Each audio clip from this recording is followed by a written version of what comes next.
Before the world ever called him Jay-Z, before the suits, the billion-dollar boardrooms, and the sold-out stadiums, there was Shawn Carter, a kid growing up in the Marcy houses of Brooklyn, New York.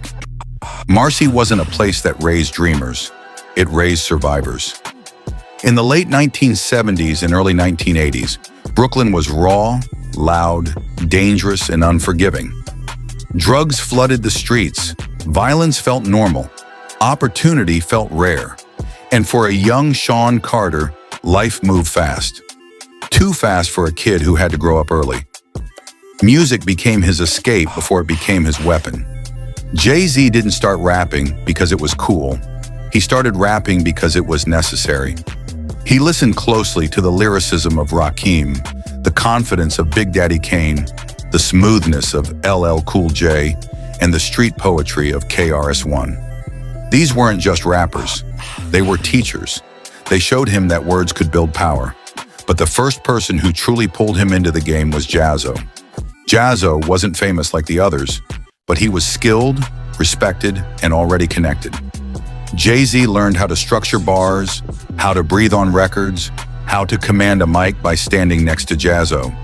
Their early records didn't blow up, but they planted something dangerous: belief. By his teenage years, Jay-Z was already known around Brooklyn for his freestyle ability. They said he could rap for minutes without writing anything down. No pen, no paper, just memory and instinct. That skill became legend long before the fame. But the industry didn't open doors for him. Labels didn't believe in him. Executives didn't understand him. And Brooklyn didn't wait for permission. So Jay-Z did what hip-hop was built on. He created his own lane. He hustled music the same way he hustled life. Independent, fearless, strategic. Around him, a new generation was rising. The notorious B.I.G. from Brooklyn, Nas from Queensbridge, DMX from Yonkers. They weren't friends yet. They were competition, and iron sharpens iron.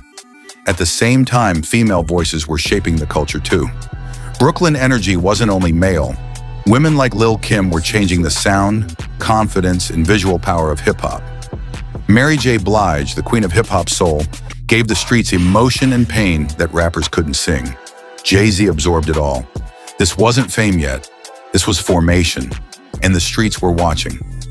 By the early 1990s, hip-hop was changing fast, and so was Jay-Z. The streets knew him. The ciphers respected him. But the industry still didn't care. Labels passed on him again and again. Too street, too independent, too smart. So instead of begging for acceptance, Jay-Z partnered with Damon Dash and Kareem Biggs Burke to do something unthinkable at the time. Start their own label. They called it Rockefeller Records. No budget, no backing, no safety net. Jay-Z pressed his own CDs and sold them from car trunks. This wasn't glamour. This was grind.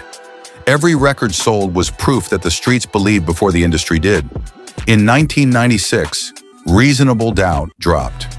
That album wasn't loud. It wasn't flashy. It was calculated, grown, and dangerous. The album featured early collaborations with artists who mattered deeply. The notorious B.I.G., Brooklyn Royalty, Mary J. Blige, Emotional Authenticity, Foxy Brown, Lyrical Fire and Female Dominance. These weren't random features. They were cultural statements. Jay-Z showed the world that hip-hop could be elegant and ruthless at the same time. Around this period, Aaliyah represented a new wave of R&B, youthful, futuristic, stylish. Missy Elliott and Timbaland were reinventing sound and rhythm. The culture was expanding, and Jay-Z was watching closely, learning how music could move beyond the block. Meanwhile, rivals were rising too. Nas dropped Illmatic. DMX brought raw pain and aggression. Jay-Z didn't shy away. He sharpened himself. This era taught him something crucial. Ownership beats validation. Rockefeller wasn't just a label. It was a declaration of independence. And Jay-Z was no longer just a rapper. He was a CEO in the making. By the time the late 1990s arrived, Jay-Z was no longer asking for a seat at the table. He built his own. His peers were now collaborators and rivals. DMX pushed raw emotion, Nas challenged lyricism. Busta Rhymes brought energy. Missy Elliott redefined creativity. Mary J. Blige remained the soul of the streets Jay-Z evolved. He learned branding. He learned timing. He learned silence. When he dropped The Blueprint, it wasn't just an album, it was a masterclass. Kanye West, Just Blaze, and soulful production brought emotion to his street wisdom.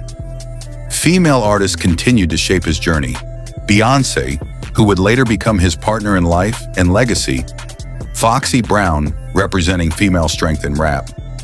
Mary J. Blige, bridging hip-hop and soul. Jay-Z's story became bigger than music. It became proof that where you start doesn't limit where you finish. From Marcy houses to mogul status, Jay-Z didn't just survive hip-hop. He rewrote its rules, and the culture will never forget that.